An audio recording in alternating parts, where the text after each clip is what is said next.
es en el segundo teórico, los contratos de filiación y afiliación. La filiación implica el contacto de al menos 3 generaciones sucesivas. Podemos decir bisabuelo, abuelo, madre, abuelo, padre, yo, madre, yo, nieto de mi madre, ¿no? 3 generaciones sucesivas reconocidas como tales, es decir, que tienen que ser reconocidos como tales, y la referencia común a un mito originante. Por ejemplo, ¿de dónde vengo? ¿No? ¿Qué soy? ¿A dónde vamos? En esta doble condición, ¿cuál es la doble condición? Que tiene que haber 3 generaciones sucesivas reconocidas y la referencia a un mito común originante. Esta doble condición, cada una puede situarse en un conjunto de sujetos y reconocerse como habiendo sido engendrado y como capaz de engendrar. ¿Sí? Cuando hablamos de filiación, lo necesario es que yo me reconozca como parte de ese grupo de generaciones sucesivas, donde alguien me engendró y debo saber quién, y debo saber cómo, y debo saber cuándo, ¿sí? Y debo tener la certeza de que alguien me engendró y de que yo soy capaz de engendrar. No quiere decir que vaya a hacerlo, pero sí soy capaz de hacerlo, ¿sí? Entonces le voy a dar una continuidad a esta generación. El reconocimiento de esta posición supone reciprocidad de ubicaciones generacionales. Esto es precisamente lo que el incesto intergeneracional viene a abolir, ¿sí? Cuando hablamos de incesto y de filiación, son dos opuestos, ¿sí? Cuando hablamos de incesto es cuando nosotros nos quedamos dijimos pegado al deseo del otro de manera patológica. Como, por ejemplo, cuando no le cuestiono nada a mis generaciones anteriores.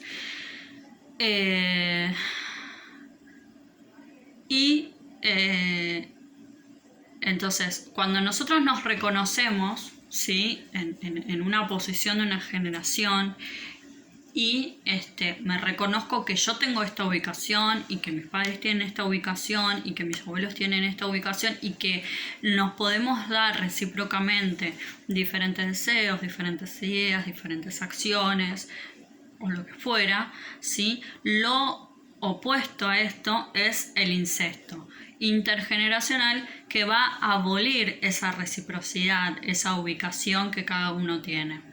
El advenimiento del sujeto de filiación corresponde a la ubicación específica, distintiva, que ocupa en la coordenada de los contemporáneos, de los ancianos y de los nuevos. El conjunto está sometido al mito fundador del linaje y de la cual la figura originaria es la del ancestro común.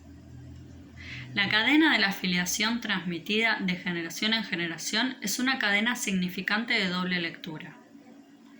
El sujeto la va a leer singularmente a lo que nos va transmitiendo las generaciones y generaciones. Pero a su vez también es leído, por eso dice doble lectura, por el conjunto social e intersubjetivo del cual es necesariamente miembro. Es decir, lo que a mí me transmiten las generaciones, ¿sí? Yo lo interpreto de una manera, hago mi lectura propia, ¿sí? Pero también lo leo desde la sociedad. Por algo hay revolución, por algo hay gente que viene a cuestionar a sus ancestros, y también lo leo desde cómo mi familia lo lee, ¿no? La filiación es un reconocimiento del vínculo generacional. La filiación es un reconocimiento para los padres del lugar del niño en la continuidad narcisista en la cual ellos mismos están en ese momento y que ellos invirtieron en ese narcisismo. Dice, la filiación es el reconocimiento de su propia posición en el orden de las generaciones, reconocimiento de la precesión de los padres sobre la existencia de ese niño. Este reconocimiento del orden del deseo tiene por correlato una ruptura desilusionante en la representación de sí como causa del deseo de la madre involucrada al momento depresivo de la caída narcisista. ¿Qué queremos decir con esto? Filiación es lo opuesto al deseo incestuoso de los padres, ¿sí? Filiación es totalmente reconocer al otro como parte de mi cadena generacional. Yo reconozco a mis padres como padres, a mis abuelos como abuelos, a mí como hija, ellos me reconocen a mí como hija, a ellos como padres, ¿no? Hay un reconocimiento del vínculo. Hay saber que yo lo que invertí narcisísticamente en ese hijo es para que él luego se autolibidinice, para que después pueda elegir él qué es lo que va a hacer. ¿Qué pasa? Cuando yo reconozco cuál es el deseo del otro, cuál es el deseo de mi madre, que está en oposición con mi deseo y que es necesario, ¿sí? Porque Lacan lo que decía es que la madre, si es por la madre, ella estaría invirtiendo todo el tiempo narcisísticamente en ese hijo, ¿sí? Porque lo hace también desde su narcisismo, el creer que ese hijo forma parte de ella, ¿sí? Y va a llegar un momento en el que ese hijo saludablemente se va a dar cuenta que no es parte de la madre toda su vida. Tiene que despegar de ahí. Y esa es la ruptura, es una ruptura sana. Por eso dice, como causa del deseo de la madre, quien está involucrada en el momento depresivo de la caída narcisista. ¿Por qué? ¿Por qué hay un momento depresivo de caída narcisista? Porque me doy cuenta que yo no soy una extensión de mi mamá, ¿sí? Yo no nací para complacerla a ella. Y en un principio eso me va a doler, pero también eso me va a hacer crecer. Esto, dependiendo de cómo esté estructurada la mente, si hay alguna madre acá un poco rígida, le va a costar, ¿sí? Decir cómo, ¿sí? Estaremos acá. Es para pensarlo. Este reconocimiento está establecido por la inscripción del estado civil en el niño, en el registro civil o en el árbol genealógico. Al niño hay que establecerlo, ¿sí? Esta representación que por ahí hacemos en el acto del registro civil es una representación social, pero que también es una representación psíquica, ¿sí? El hecho de estar reconocido socialmente. No es lo mismo alguien que crece sin un DNI, que crece sabiendo que su hijo lo anotaron que a él mismo lo anotaron a los 10 años y que tiene un número de documento que nada que ver, o alguien que sí, que ya está inscripto desde que apenas nació, que está hasta en el árbol genealógico. ¿Por qué? Porque lo reconocieron previamente, porque lo advienen, lo sienten como un sujeto deseado, ¿sí? Sujeto de deseo, de palabra del grupo. Hablaron de mí, me nombraron, pensaron mi nombre. Muchas veces por ahí uno lo pasa como algo normal, ¿sí? Por eso digo, cuando uno se encuentra con el otro, tal vez es cuando se empieza a plantear sus propias cuestiones de un otro donde no lo reconocieron, donde la madre no estuvo, donde o se enteró que no lo deseaban, ¿no? Ahí es donde uno reconoce que, bueno, que a uno sí lo reconocieron, que a uno le pusieron nombre, que le pensaron el nombre, que a mi mamá le gustó mi nombre y que a mi papá, aunque yo los odio a los nombres, le gustó mi nombre. Y no sé de dónde lo sacó, pero le gustó. Y me dio su apellido, ¿sí? Soy portadora de su apellido. Y que, cómo me exalto siendo parte de la familia Altamirano, ¿no? Qué sé yo, es bien de Altamirano eso, ¿no? Ese es el reconocimiento, el ser parte del árbol genealógico, el que venga tu abuela y te diga, yo te fui a ver, el primer día eras así, asá, pesabas tanto, ay, llovía tanto cuando naciste, ¿no? A veces uno lo pasa desapercibido, como bueno, algo común, pero después se encuentra con que hay otras historias y que entonces la de uno no fue tan mala. O sí, ¿no? En este triple sujetamiento, es decir, sujeto del deseo, sujeto de la palabra, sujeto del grupo. Primero fui sujeto de deseo, después me pusieron en palabras.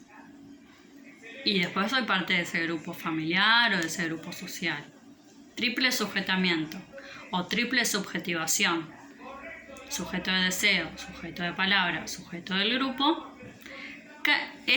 Es ahí donde cada uno y cada una es declarado, declarada, conocido, conocida, reconocido, reconocida, hija de. Ah, vos sos la hija de tal persona. Ah, vos sos el hijo de tal, ¿no?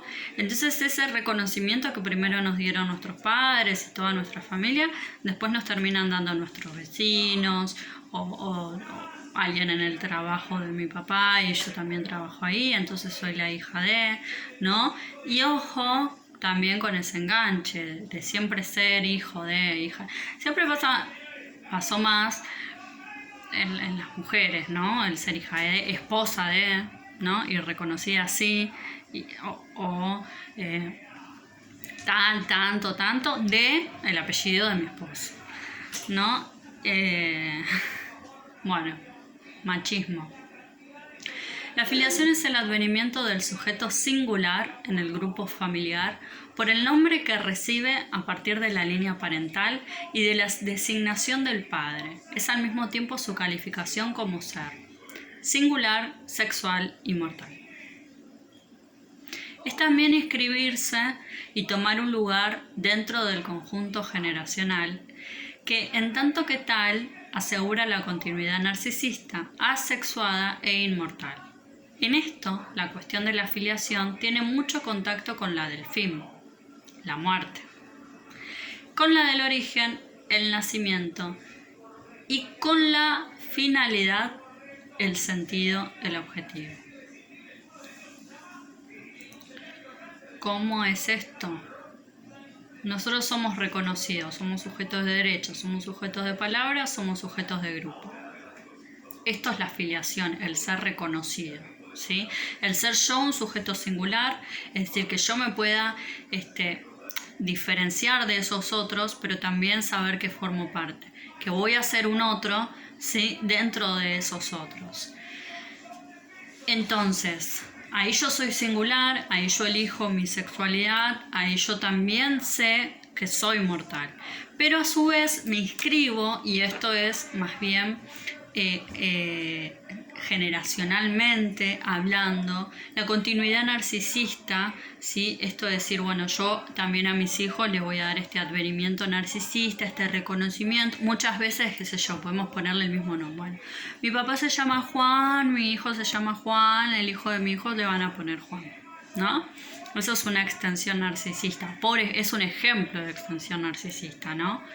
Asexuada, ¿por qué? Porque en el inconsciente, digamos, no importa, no hay diferenciación de géneros, e inmortal. ¿Por qué? Porque desde esta continuidad narcisista, si yo algún día me convierto en una anciana que tengo bisnietos, voy a hacer esa raíz, voy a hacer esa memoria, voy a hacer esa historia. Entonces yo me voy a morir, pero en el recuerdo de ellos voy a vivir y van a seguir hablando de mí, como yo hoy sigo hablando de mi bisabuela, y no va a morir, por lo menos hasta que yo me muera, en mí, ¿no? O sea, si yo le cuento a mi sobrinita o a mi hijo acerca de ella, entonces ella sigue viva, es decir, inmortal en ese pensamiento social. En esto la cuestión de la filiación, entonces, tiene contacto con el fin, con la muerte, con el nacimiento y con la finalidad, con el sentido y con el objetivo que tenemos en esta vida. Y habla de la dimensión narcisista y de la filiación y la prohibición del incesto. Esto lo habíamos planteado. Había una dimensión narcisista que es donde nosotros depositamos todo nuestra atención, nuestro dinero, nuestra energía, nuestro amor, nuestra libido en un otro, ¿sí? En ese sujeto que deseamos, que es un sujeto deseado, reconocido, parte del grupo, ¿sí? Que yo menciono, que nombro y que reconozco, para que sea parte de la filiación. Pero para que haya filiación, tiene que haber prohibición del incesto. Y la prohibición del incesto la regula la ley paterna. Vuelvo a repetir, esto no es una función que tenga que ser un padre biológico o un padre masculino, no, una ley paterna, el que cumpla esa función paterna de poder despegar simbióticamente a ese hijo de esa madre o a ese niño de ese deseo incestuoso, ¿sí? Entonces dice, quisiera subrayar algunos aspectos de la dimensión narcisista de la filiación. Debemos afuera, un autor, el haber puesto en evidencia que el narcisismo de los padres encuentra refugio en el niño, ¿sí? Es decir, sí, nosotros le damos esa extensión narcisista, lo narcisizamos, por decir de alguna manera, lo divinizamos con nuestra atención, con nuestra energía, con nuestro amor, con nuestra plata, con nuestros pensamientos. Pero también porque nosotros tenemos un grado de narcisismo, es porque la madre desea que haya una extensión de sí mismo, desea poder controlar y manipular a algo o a alguien, ¿sí? Entonces yo tengo mi propio narcisismo y es por eso que muchas veces tienen hijos, ¿sí? Muchas veces puede ser porque la sociedad lo dice, muchas veces puede ser porque no me quiero quedar sola en la vida, muchas veces puede ser porque quiero que cumpla mi deseo, eso es a nivel inconsciente, ¿no? O porque tengo el deseo de ser mamá. ¿Y desde dónde estás planteando ese deseo? Desde tu narcisismo, de que simplemente quiero ser mamá y punto. Entonces la otra persona no va a ser una persona singular, sino sujeto de tu derecho, de tu deseo, ¿no? Entonces dice que por eso el narcisismo de los padres se encuentra refugio en el niño, como que se camufla, ¿sí?, en ese niño parte de lo que es su narcisismo, ¿no? Ay, es igual a mí, no, es igual a mí, ay, no, mira, hace lo mismo que yo. Yo cuando era chiquita era así igual. La necesidad de seguir hablando de mí, ¿no?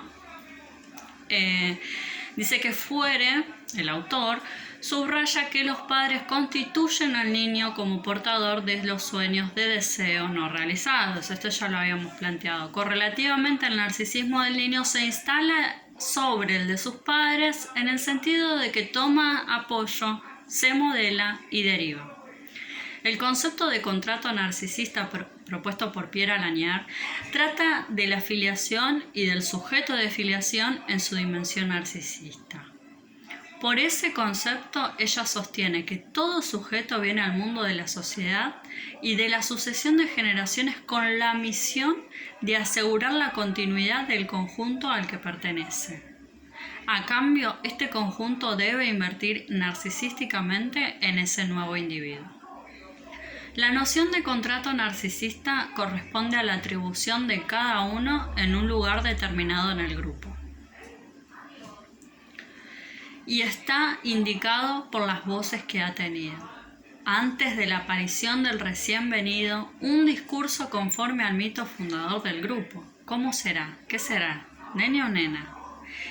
¿Cómo le vamos a poner de nombre si es nene? ¿Qué ropa le compramos si es nena? ¿No? Todo eso es un mito.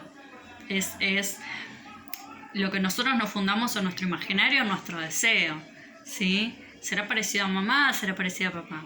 Apenas nace, hay gente que dice, ay, es igual al padre, es igual a la madre, y otros que dicen, los bebés son todos iguales, nacen hinchados, no tenemos idea de quién se va a parecer, no se parece a nadie. Prefiero no saber el sexo porque no quiero como limitarlo a ser nene o nena. Prefiero no ponerle tal color porque no es ni de nena ni es de nene. Y otros sí. ¿sí? Si es varón, si son mellizas las voy a vestir iguales. Y otros piensan, y acá hablamos de ambivalencia, ¿no? Si son mellizas no las voy a vestir iguales. No sé cómo las voy a identificar.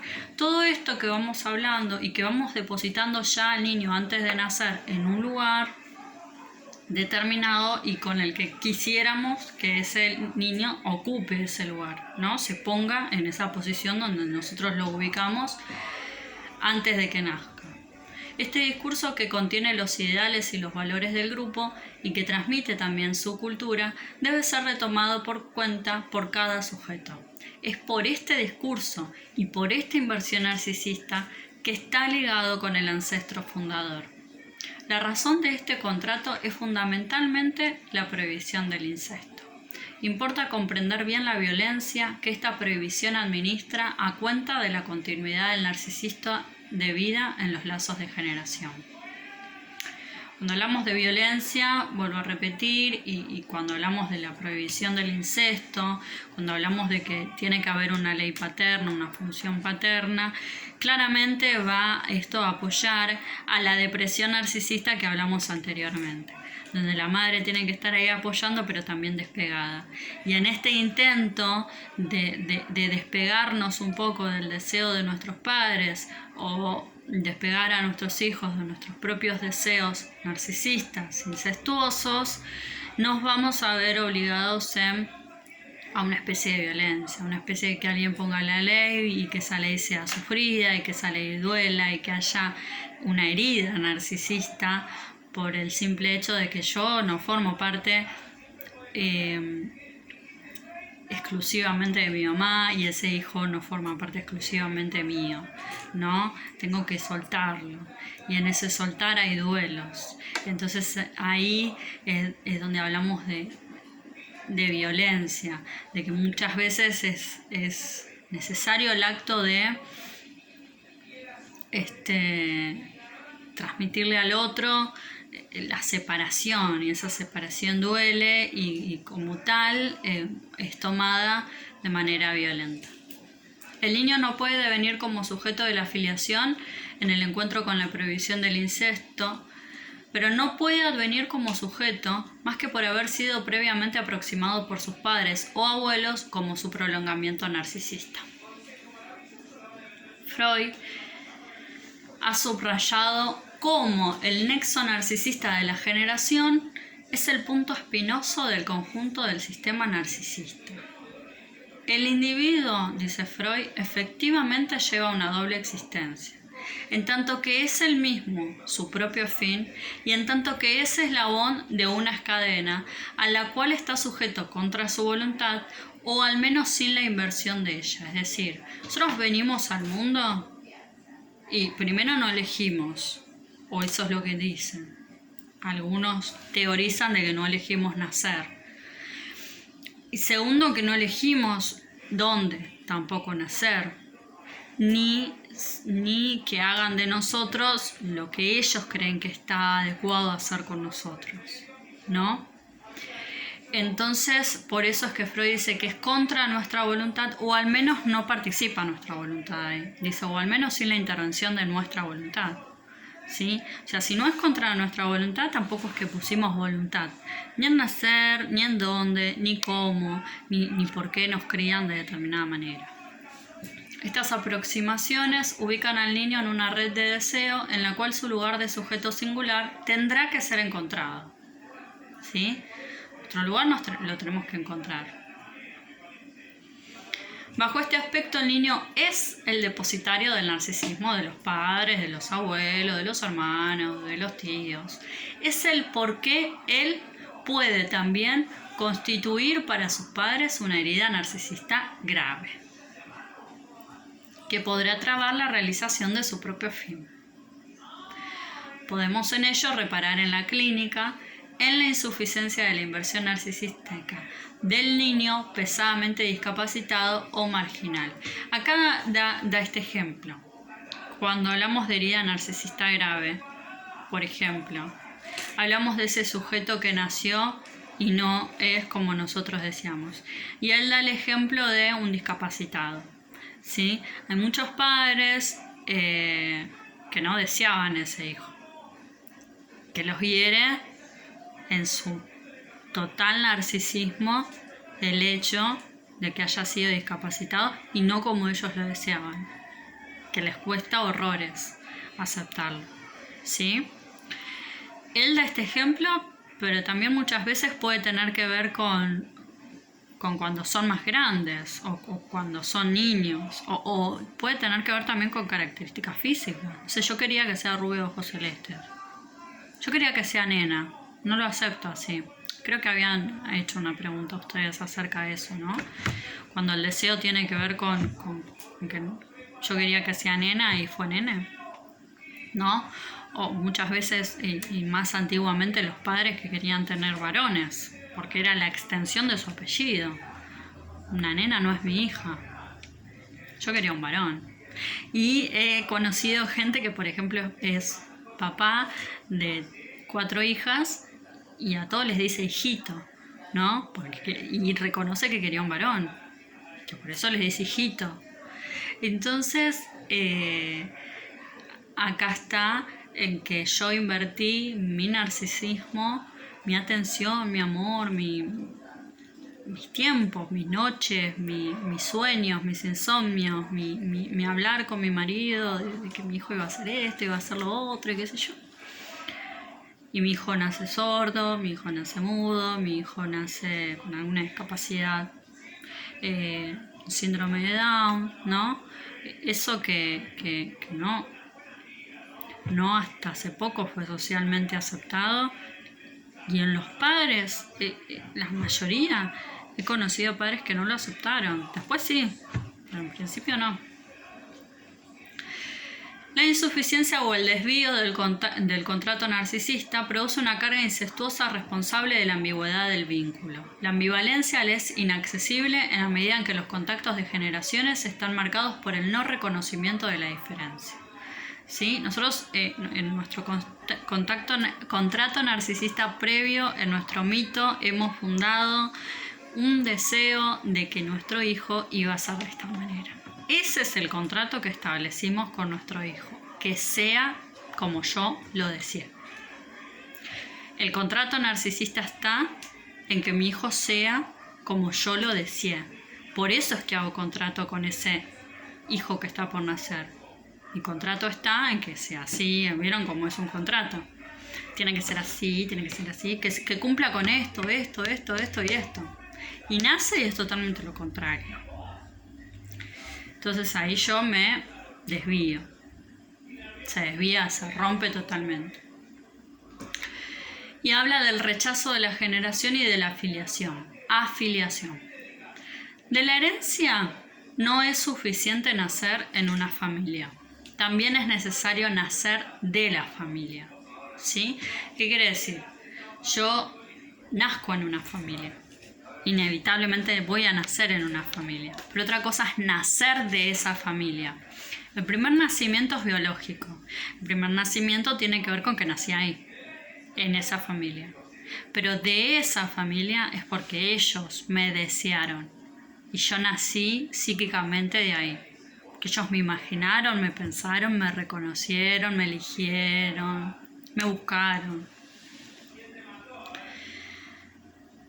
Un segundo nacimiento es necesario para que el sujeto singular se constituya. Nosotros, nuestro psiquismo, nuestro yo se funda, se conforma a partir de los otros. Primero de la función materna, no me canso de decirlo, después de la función paterna, después de los que me rodean, de mis autoridades y de los que voy conociendo día a día, ¿no? De ahí se forma nuestro yo, según el psicoanálisis. Entonces, para que el sujeto singular se construya, es necesario que yo me funde de ellos. No solo me tuvieron biológicamente y nada más, ¿no? Sino todos los otros aspectos. Que es que me piensen, que es que pongan atención en mí, que es que cumplan mis demandas, que es que hayan hecho un contrato narcisista en sus deseos y yo los cumpla o no los cumpla, pero que hayan pensado en mí, que me miren, que me escuchen, que interpreten mi llanto, que interpreten mi cara, que interpreten... ¿Sí? Imagínense que las personas a veces nos interpretan, nuestros familiares, y nosotros tal vez lo creemos, porque esas interpretaciones de lo que yo soy, o de dónde vengo o a dónde voy, ya la hicieron sobre mí ellos, ¿sí? No hay nada de autenticidad ahí si es que nosotros no rompemos con eso. Para desear afiliar y sostener las identificaciones afiliativas, para transmitir una herencia y aceptar someterla a la prueba de rechazo y apropiación, importa estar seguro de la propia afiliación. La generación que sucede no es solamente la prolongación narcisista de la que precede, es también aquello que amenaza el narcisismo, desde que el heredero no está constituido como otro no idéntico a sí, desde que la diferencia de las generaciones no ha operado su función de separación. Ciertas familias o ciertas parejas rechazan nuevas afiliaciones, contentándose con ellos mismos. Evitan ponerse en cuestión en su posición narcisista por miembros recién venidos. El rechazo de las generaciones es entonces el rechazo al riesgo de la desilusión para esas familias o parejas maravillosas. Muchos depositan en qué sé yo, una pareja de novios que están hace 10 años cuando van a tener un hijo, ¿no? Y se desilusionan porque esa pareja la verdad es que disfrutan de ellos mismos. Hoy en día mucho más, mi carrera, mi trabajo, mis amigos, el salir, mi novio, mis hobbies, el ejercicio, internet, lo que fuera. No tengo la más y ningún tipo de deseo de tener hijos, ¿sí? Entonces esos otros que depositan en ellos ese deseo de cuándo, vos para cuándo, o yo no puedo tener hijos y vos decidiste no tenerlos, ¿no? Entonces decimos que acá ya no hay familias o parejas maravillosas como antes se estipulaba que debía ser una familia o una pareja maravillosa. Para que la herencia sea heredada y que la transmisión se transmita, se precisa que la herencia sea tomada y transformada. Insisto sobre la apropiación tanto como sobre la transformación. Hay tiempo de dar, tiempo de tomar y tiempo de transformar. Hacia el fin de su vida, en las últimas partes de la síntesis del psicoanálisis, en 1838, Freud cita por última vez este decir de Goethe: lo que has heredado de tus padres, a fin de poseerlo, conquístalo. Digamos que no es suficiente solo con lo que ellos nos transmitieron, sino que también nosotros debemos hacer algo con eso que nos transmitieron. La consistencia de la transmisión. ¿Qué es lo que se transmite? Llegados a este punto de nuestra reflexión, interroguemos la consistencia de lo que se transmite. Lo que se transmite son objetos psíquicos, fantasmas, modalidades identificatorias, modalidad de utilización de objetos. No son trozos de psiquismo, sino procesos. Por ejemplo, la manera en la cual le mostramos al niño un imaginario, el fantasma, el lugar que el niño ocupa en ese fantasma y le permite o no efectuar una apropiación subjetivizante. Es decir, si nosotros le transmitimos al niño todo lo que esperamos de él, en ese imaginario el niño se puede ubicar o no, ¿sí? Pero eso va a hacer que él pueda subjetivizarse, pueda ir fundándose como un sujeto singular. El proceso de apropiación subjetivizante se realiza por la actividad simbolizadora del yo. Se logra cuando se reconoce la separación entre el otro del mundo externo y su lugar en el mundo interno, es decir, mi yo, ¿no? Estoy inconformado con una identidad, mi interior, mis pensamientos, mis deseos, mi imaginario tienen que ver con esto y el de mis padres con esto otro, ¿sí? Y puedo identificarme o no, pero yo logro simbolizarme, interpretarme diferentes cosas, al modo de que me lo interpretaron mis predecesores o al modo en que yo voy aprendiendo también. Este reconocimiento de la posición del objeto en el fantasma le confiere una característica apropiable por el sujeto. Correlativamente se efectúa la distinción entre la proyección sobre el objeto y la identificación proyectiva. O sea, hay una diferencia entre lo que yo proyecto sobre el objeto, o de lo que los padres proyectan sobre el niño como objeto, y la identificación proyectiva. La identificación proyectiva es más patológica, es más del orden de lo esquizoparanoide. Aun cuando en la proyección el sujeto no quiera saber más nada de lo que proyectó, la identificación proyectiva implica empatía por aquello que proyecté a fin de manipular al otro. Una de las patologías graves de la transmisión psíquica consiste precisamente en situaciones en las que el niño no puede operar en el trabajo de apropiación y transformación, es decir, esto tiene que ver también con Piaget, ¿no? Esto de que a mí me dan para yo apropiármelo, internalizarlo y a su vez transformarlo, ¿sí? Porque no voy a hablar igual que hablan mis padres, no voy a interpretar las cosas igual que hablan mis padres. Se supone que las generaciones que vamos sucediendo somos generaciones que vamos transformando.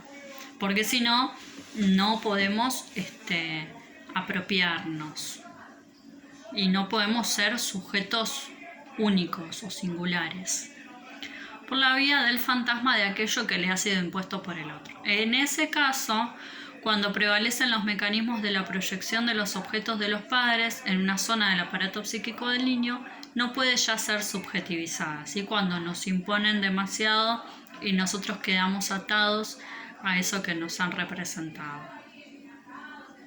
Los procesos de la transmisión son las inversiones narcisistas y objetales necesarias para esa transmisión, manifestadas en los procesos principales de la transmisión de la vida psíquica.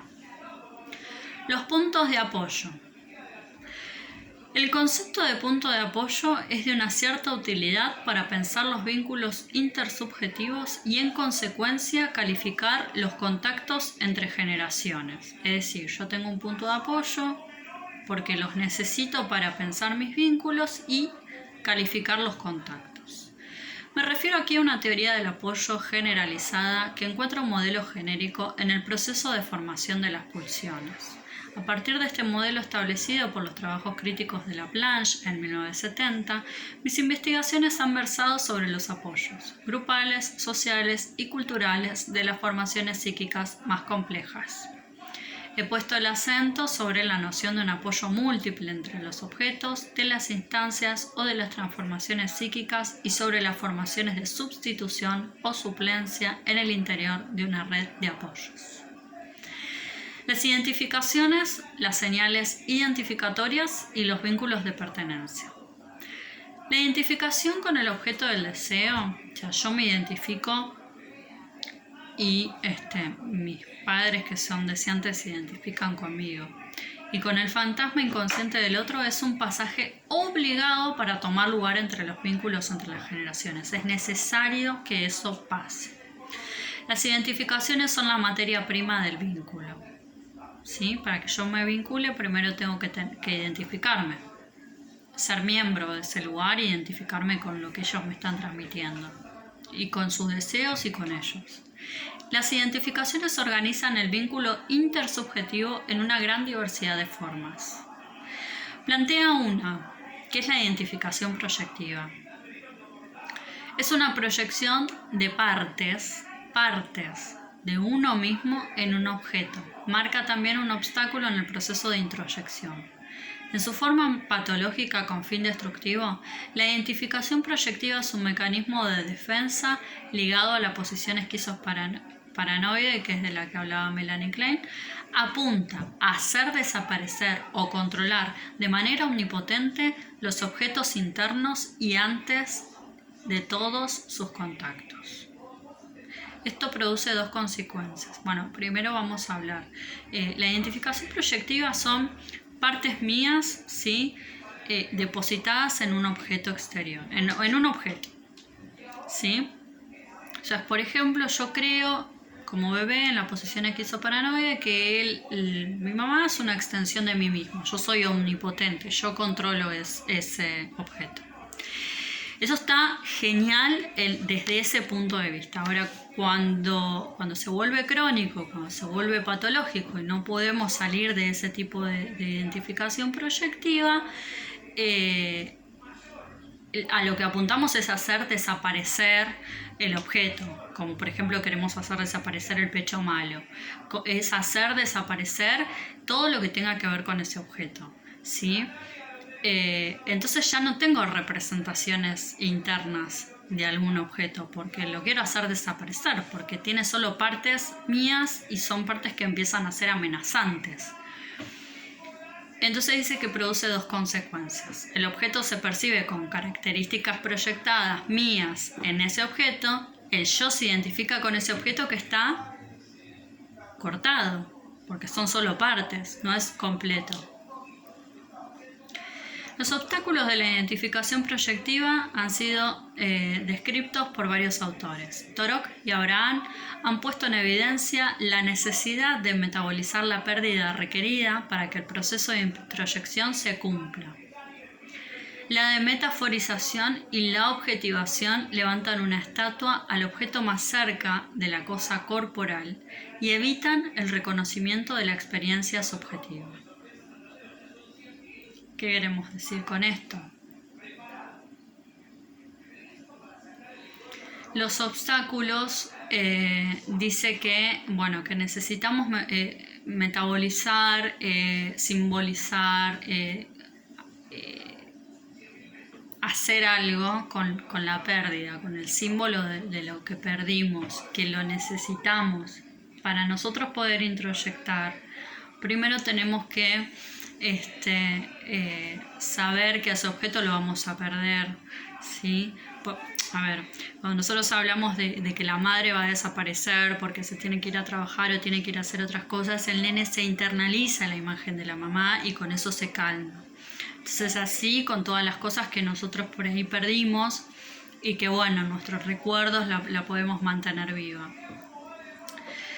Entonces por eso se levanta una estatua al objeto más cerca de la cosa corporal y evita el reconocimiento de la experiencia subjetiva. Cuando nosotros no podemos metabolizar la pérdida, entonces lo que hacemos es más que nada seguir invirtiendo narcisísticamente, pero un narcisismo patológico nosotros y cuando hablamos de narcisismo patológico hablamos de ego, que es muy diferente a la autoestima y que en consecuencia es muy diferente a una experiencia subjetiva. Se sustituye la introyección, que es la internalización necesaria de cualquier cosa, del mecanismo alucinatorio de la incorporación que realiza en el cuerpo, petrifica en la psique lo que no ha podido ser psiquizado. Es decir, cuando nosotros no podemos metaforizar y no podemos incorporar y no podemos introyectar y funciona el mecanismo alucinatorio, lo que nos empieza a pasar es a somatizar. Se nos va a notar en el cuerpo heridas no elaboradas que tienen que ver con cosas que no fueron psiquizadas, dice él, no fueron internalizadas psíquicamente, no pudimos representar algo y entonces se nos manifiesta en el cuerpo. Los vínculos intergeneracionales están fundados sobre este mecanismo. Son identificables en los procesos arcaicos, en los rituales orales, comidas canibalísticas, ingestión de sustancias comunes o más o menos tóxicas. Estos procesos son responsables de éxtasis psíquicos que son los secretos y los pasados silenciados en la historia de una familia que no logra historizar su pasado y repite el drama del mismo sin transformar. Es de los silencios y los secretos familiares que hablábamos al principio, ¿sí? Mi bisabuela fue abusada, mi abuela fue abusada, mi mamá fue abusada, yo soy abusada. Nunca me contaron, nunca historizaron, nunca hablaron de eso. Hasta que yo lo siento en mi propio cuerpo y lo denuncio. O todas hacen una mirada al costado de no creerlo o empiezan a relatar su propia historia.